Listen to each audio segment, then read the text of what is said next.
Alejandro Garnacho was supposed to be one of Chelsea's statement signings.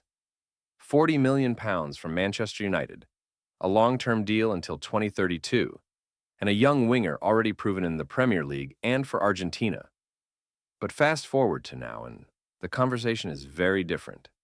He's struggling for goals, struggling for consistency, and a lot of people are already calling him a flop.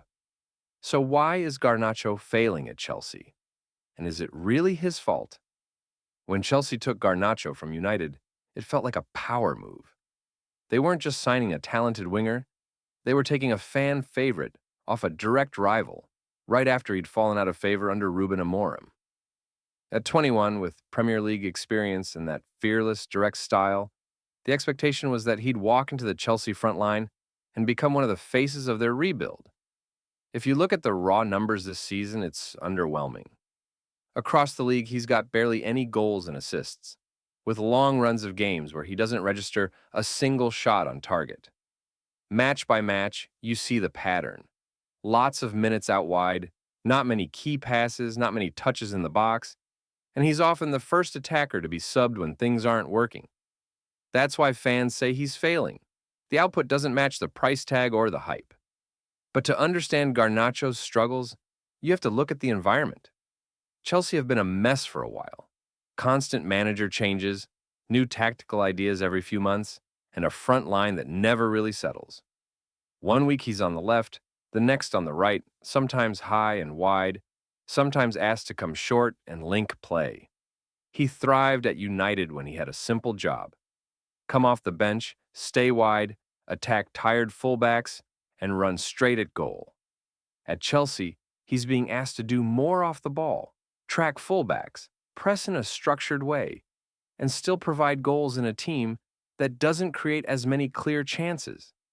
That doesn't mean Garnacho is blameless. His decision-making in the final third is still a big issue. Too often he keeps dribbling when the pass is on, or takes a shot from a crazy angle instead of squaring it. When you're not delivering goals or assists, those choices stand out even more. Off the ball, managers want reliable pressing and tracking. If they feel they can't trust you defensively, you become the easy player to sub first, especially in a team that already leaks goals.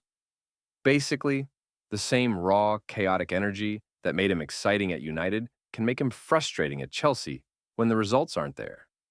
So is he actually failing, or just learning the hard way? Remember, he's only 21. He's joined one of the most unstable projects in Europe, with massive pressure and a dressing room full of other young players also trying to prove themselves. Even in a poor season, you still see flashes: the direct dribbles, the ability to beat a man 1 versus 1, the willingness to try something when everyone else is hiding. Those aren't things you can easily teach. If Chelsea can give him a fixed role, better structure around him, and real competition for his spot without constant chaos, his numbers could climb very quickly. For Garnacho to turn this around, a few things have to happen. He needs to simplify his game in the final third. Fewer low-percentage shots, more cutbacks, and simple passes after he beats his man. That alone would boost his assists and make him look way more effective. Chelsea's coaching staff also have a decision to make. Either commit to him on one side and build patterns that suit his strengths, or consider a loan where he can play regular minutes in a more stable environment. If neither happens, he risks becoming another big fee talent who never quite fits into the chaos at Stamford Bridge. So, is Alejandro Garnacho really failing at Chelsea, or is he just another victim of a club that doesn't know what it wants to be? Let me know in the comments. Would you keep building around Garnacho, send him on loan, or is it already time to cut losses? If you enjoyed this breakdown, drop a like and subscribe.